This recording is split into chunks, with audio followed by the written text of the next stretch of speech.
Hello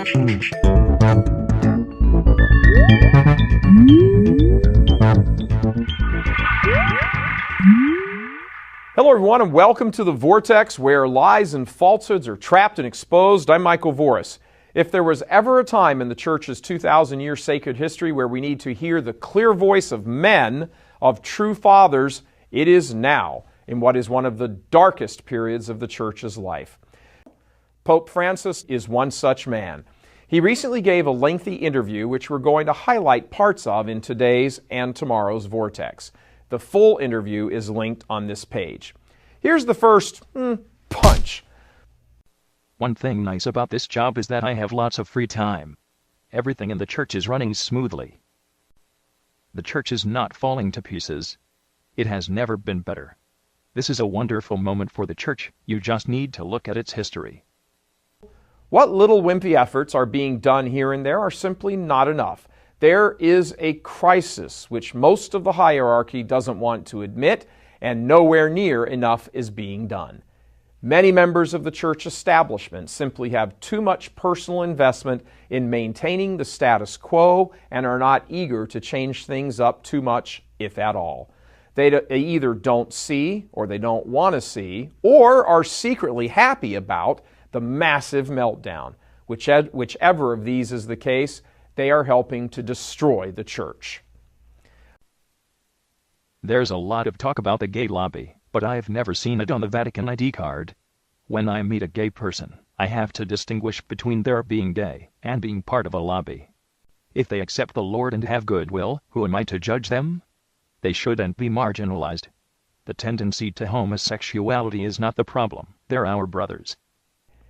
This comment could have been pulled right out of a Vortex episode, but as happy as we are to find ourselves in complete agreement with one of the leading churchmen of our day, we can't claim any originality on this point.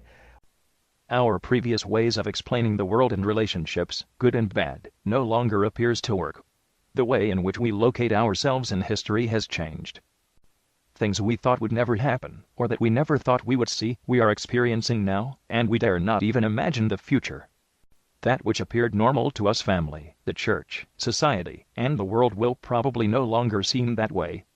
We cannot simply wait for what we are experiencing to pass, under the illusion that things will return to being how they were before.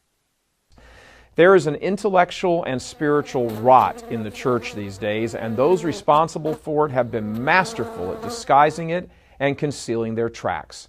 These contradictions must be exposed. The church is in a sense widow. The bridegroom is gone, and she walks in history, hoping to find him, to meet with him, and she will be his true bride. In the meantime she, the church, is alone. The Lord is nowhere to be seen. She has a certain dimension of widowhood, and that makes me think of the widowhood of the church. This courageous church, which defends her children, like the widow who went to the corrupt judge to press her rights, and eventually won. Our mother church is courageous. She has the courage of a woman who knows that her children are her own and must defend them and bring them to the meeting with her spouse.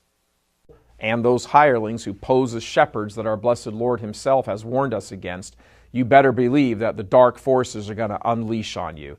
They staged a coup in the 1960s and overran the palace, so to speak. To be sure, the table had been set long before that, as even Pope St. Pius X had warned us back in 1907, but they laid camouflaged, ready to strike, and when the moment presented itself, they did. Without even realizing it, many faithful Catholics, even today, found themselves on the outside looking in. No longer did some of those in charge of the church care for their souls. They actually carried on the business of dismantling all that they could get their hands on from before.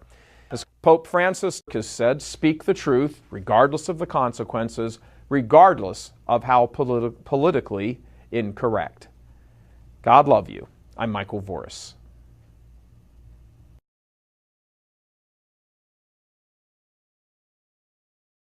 The Church and the Virgin Mary are both mothers. And what can be said about the Church can also be said about the Virgin, and what can be said about the Virgin can also be said about the Church. Do we love the Church as we do our own mothers, accepting her with all her flaws?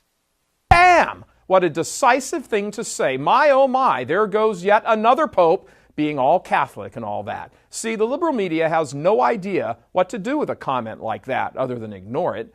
The media, however, should take their cue from liberal Catholics who could spin that so furiously it would look like a Tasmanian devil by the time they were done with it.